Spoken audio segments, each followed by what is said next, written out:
Hi everyone, in this video we will be discussing electric field. So let us define first what is an electric field. So an electric field is said to exist in the region or space around a charged object or the source charge.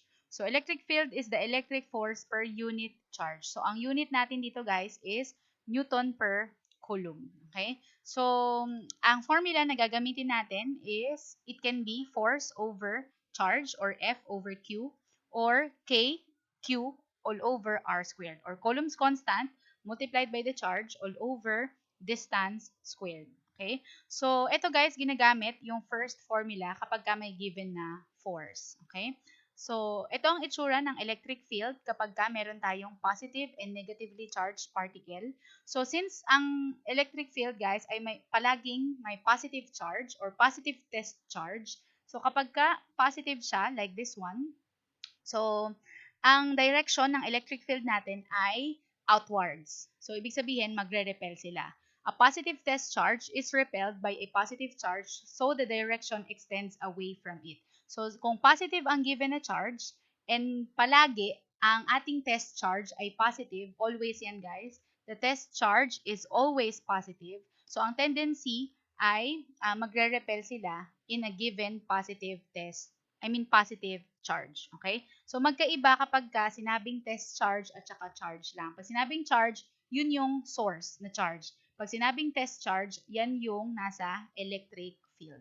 Okay? So, palaging positive yun, guys, ang test charge. Okay?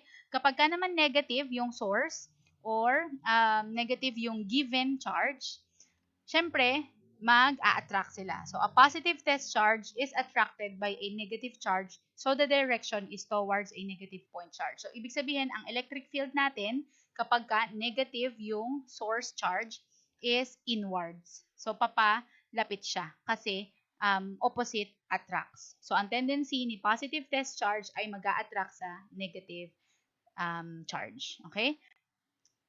So, ito naman ang itsura kapag ka two same point charges. So, outward siya. So, ganyan ang itsura. Kapag ka, since positive nga, palaging positive ang test charge, so ang tendency ay lahat sila ay repulsive. Kapag ka same ng charges ang given. Kapag ka naman opposite, ito yung kanina. So, itong positive na to, magre-repel. And then, dito naman sa negative, papasok si test charge kasi attractive naman sila. So, palagi lang tatandaan guys na ang test charge ay palaging positive. Okay? Now, para mas maintindihan nyo yung formula na to, itong dalawang to, let us have word problems involving electric field. So, a charge of 6 microcoulomb exerts a force of 2.4 times 10 raised to negative 4 Newton in the right side of a positive test charge. What is the magnitude and direction of the electric field at the location of the test charge? So, gagawa muna tayo ng diagram dito, guys, para mas maintindihan natin yung word problem na to. So, ito daw sa 6 microcoulomb, nasa kanan daw ni, so it is in the right side of a positive test charge. So, ito yung positive test charge. Ayan. So, nasa kanan niya si charge na 6 microcoulomb, which is a positive charge particle. So, ito, pangalanan na lang natin siyang test charge or letter T. Okay? Ayan. So, ganyan ang itsura niya. Nagbigay ng force na, so ito, pagka nagbigay ng Newton, ibig sabihin nun, force yun. So, that is 2.4 times 10 raised to negative 4 Newton. Yun yung binigay na force. And then, nagbigay ng charge, which is this one, 6 microcoulomb. So, yan yung letter Q natin. So, ang Q natin is 6 microcoulomb and micro stands for times 10 raised to negative 6 coulomb. Okay? So, kailangan guys, yung mga charges nyo ay coulombs unit. Okay? So, kailangan naka-measured siya in coulombs. So, kapag given ng force, ang gagamitin yung formula ay ito. Kasi siya yung may force over charge. So, F over Q. So, dito, ang gagamitin natin is F over Q. So, simply, salpak nyo lang yung F na yan, which is 2.4 times 10 raised to negative 4 Newton all over 6 times 10 raised to negative 6 coulomb. So, you get your calculator and then input nyo lang siya. Pero, kapag ganito guys, na may scientific notation, lagyan nyo ng parenthesis sa taas tsaka sa baba. Okay, para uunahin niyang i-multiply before dividing. Kasi guys, pag walang parenthesis yan, ang gagawin niya is ito, kung dire-diretso yung isasalpak sa calcio, ito, i-divide niya lang dito. Tapos sa kanya i-multiply. So, ang gawin nyo is lagyan ng parenthesis. So, yung mga formula nyo guys, lagyan nyo na lang to ng parenthesis palagi para sure. Okay? Lalo na pag naka-scientific notation siya. So, pwedeng ito, salpak nyo. So, 2.4 times 10 raised to negative 4. Okay? Over 6 times 10 raised to negative 6. Ayan. So, ang sagot ay 40. Ngayon, kung ang calcio nyo guys ay walang ganito na fraction, so, pwedeng dire-diretso, pero lalagyan nyo nga siya ng parenthesis. So, 2.4 times 10 raised to negative 4, okay, divided by, so, parenthesis 6 times 10 raised to negative 6 or yung micro coulomb. So, you will arrive with the same answer. Kasi tignan nyo guys ha, pag wala tong parenthesis, dinire-diretso nyo lang sa calcio ninyo. So, for example, ayan, ang gagawin niya kasi, di-divide niya sa 6, sa kanya ay multiply dito sa times 10 raised to negative 6, which is wrong. Okay, so dapat kasi guys, i-multiply mo na yung numerator and denominator before dividing them to each other. So, dapat lagyan ng parenthesis. So, yun lang naman ang maiibang formula. Lagyan nyo lang ng parenthesis tong F at saka yung charge sa baba. Okay? So, ang unit ng electric field is Newton per Coulomb. So, the answer is 40 Newton per Coulomb. So, saan ba pupunta si positive test charge? So, kakanan siya. Ay, sorry, kakaliwa siya kasi they are repulsive. So, same charges sila, positive siya. Okay, positive yung binigay na charge. So, ang tendency, repulsive sila. So, ang direction nito ni test charge, palaging ito yung point of reference ninyo guys, si test charge. So, palagi nyo tatanungin yung sarili ninyo, saan pupunta si test charge. So, in this case, repulsive sila, kakaliwa siya. So, ang direction niya guys is to the left. Okay? So, let us have the next example. What is the magnitude and direction of electric field 0.10 meters on the left hand of a negative 4.2 microcoulomb charge? So, lagyan ko lang to guys ng parenthesis ulit. Ayan. Palaging lagyan nyo na ng ganyan para hindi na kayo malilito. Okay? Ito pwede tong nakaganyan lang. Kasi parang Coulomb's law din yan. Isa lang naman tong denominator. Okay? So, let us have this one. So, ang electric field daw ay nasa kaliwa.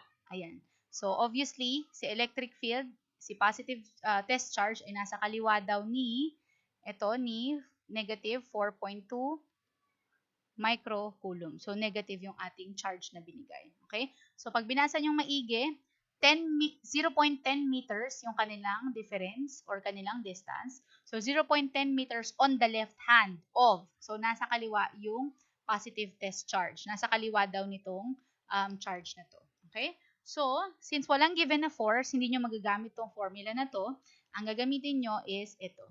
Okay? So, ang formula natin is K, Q, or Coulomb's constant multiplied by the charge over R squared. Okay? So, yung K natin, that is 8.988 times 10 raised to 9 times, so yung binigay na charge ay negative. So, negative 4.2. So, micro meaning times 10 raised to negative 6 all over. So, yung R na distance is 0.10 meters. Naka-meters na, kailangan naka-meters yan. So, 0.10 squared. Okay? And then, input nyo sa calcu nyo. So, ito guys, pwedeng dire-diretso kasi isa lang naman yung nasa denominator. So, hindi yan magmamatter yung parenthesis niya. Dire-diretso niyang isosolve yan.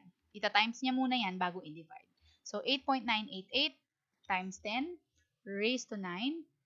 Okay, yan yung Coulomb's constant na K times negative 4.2 times 10 raised to negative 6. And then, I will put divided by, so yung R natin is 0.10 and then squared.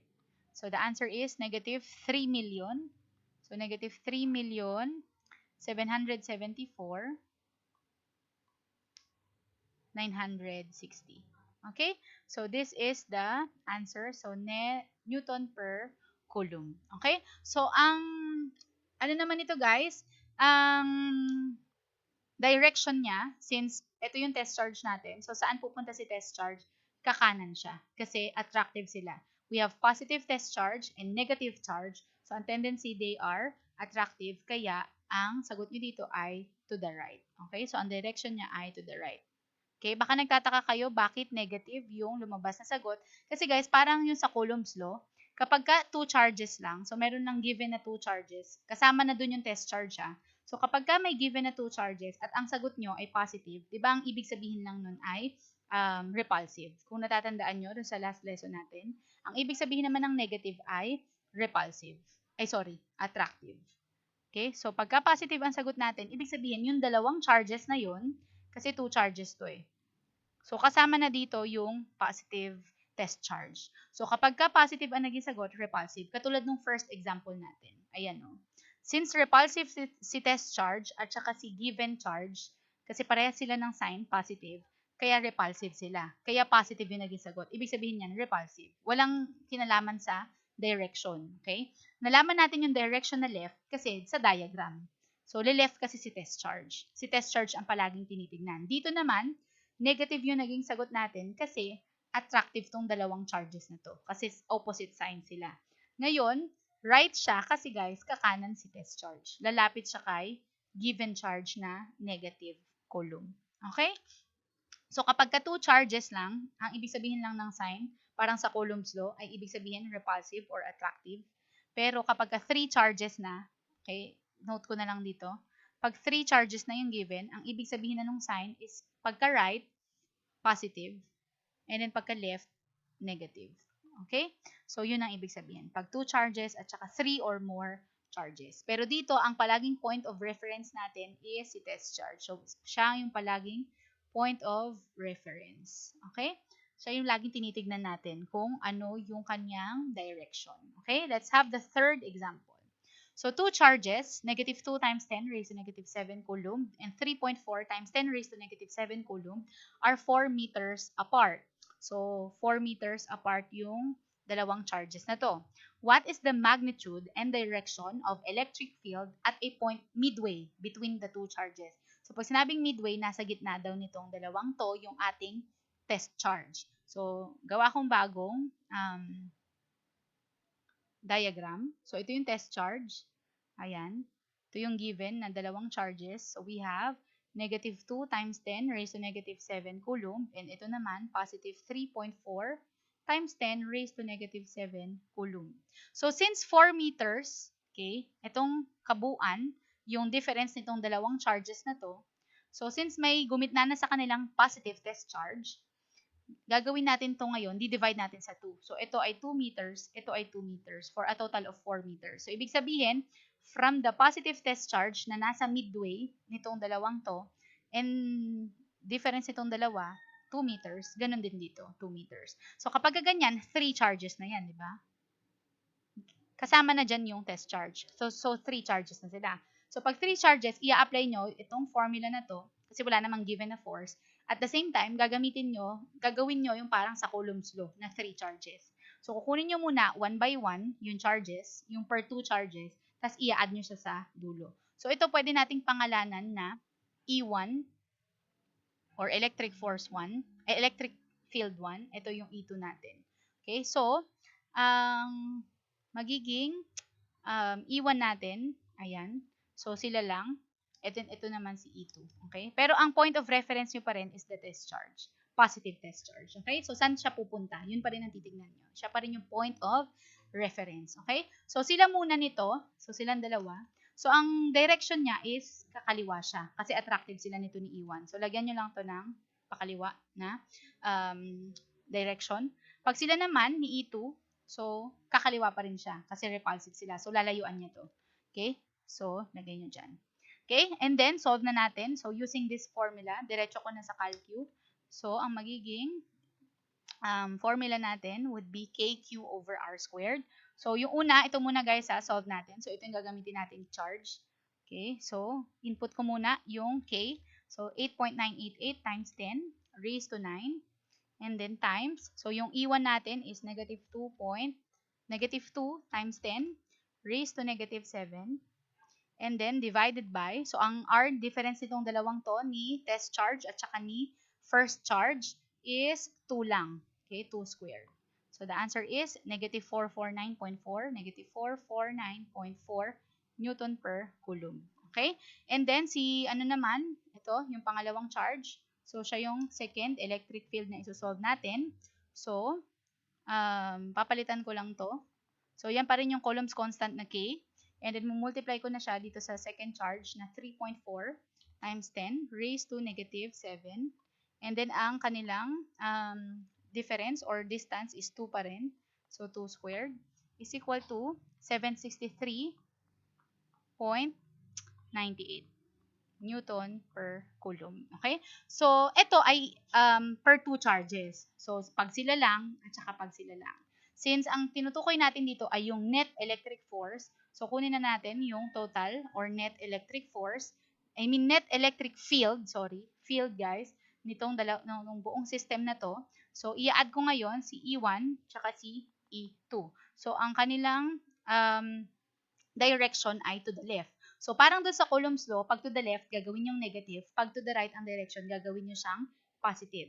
So, itong E1, negative naman na siya. So, as is, negative 449.4 Newton per Coulomb. Okay? Ito si E2, positive yung sagot natin dito, pero kailangan negative siya kasi left. So, gagawin ko siyang negative. Negative 763.98 Newton per Coulomb. And then, salpak sa calcu. So, ang ating net electric field, so negative 449.4 minus 763.98. So, the answer is negative 1,200, negative 1,213.38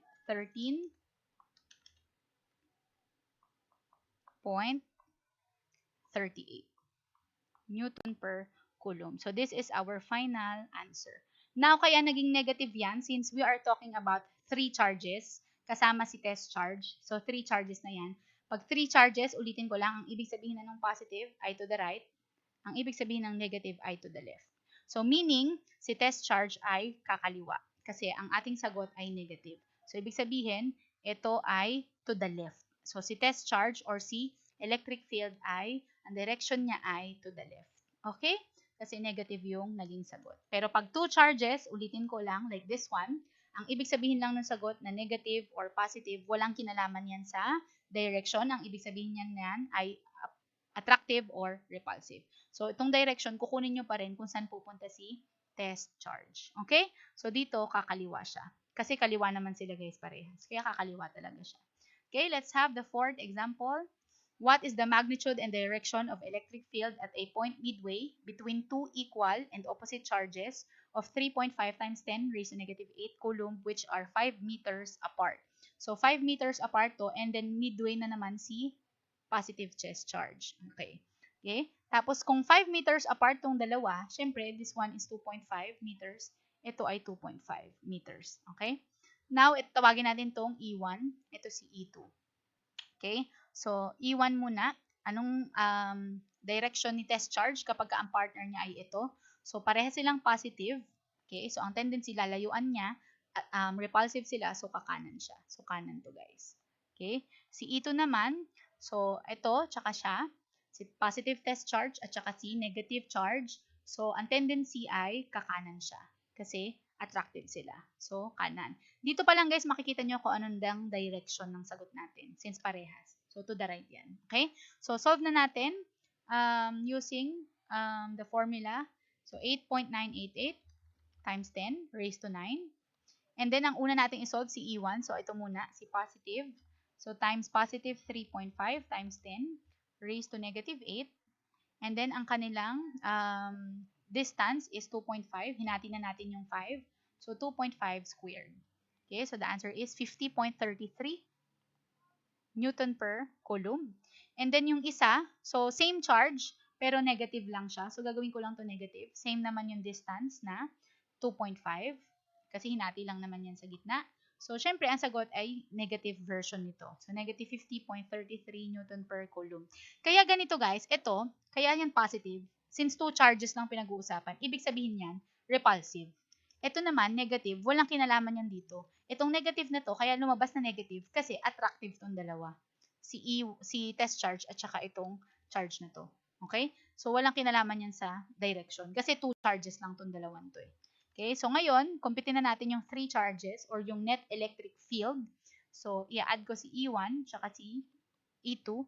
So, pareha silang nakatapat sa kanan. So, kailangan pareha silang positive. So, ito ay 50.33, positive na siya. Ito, gagawin ko ngayong positive. From negative, gagawin ko siyang positive kasi kanan. Okay? So, ang net electric field, so, syempre, dalawang 50.33, that is 100.66 Newton per coulomb. Okay? So, ang kanyang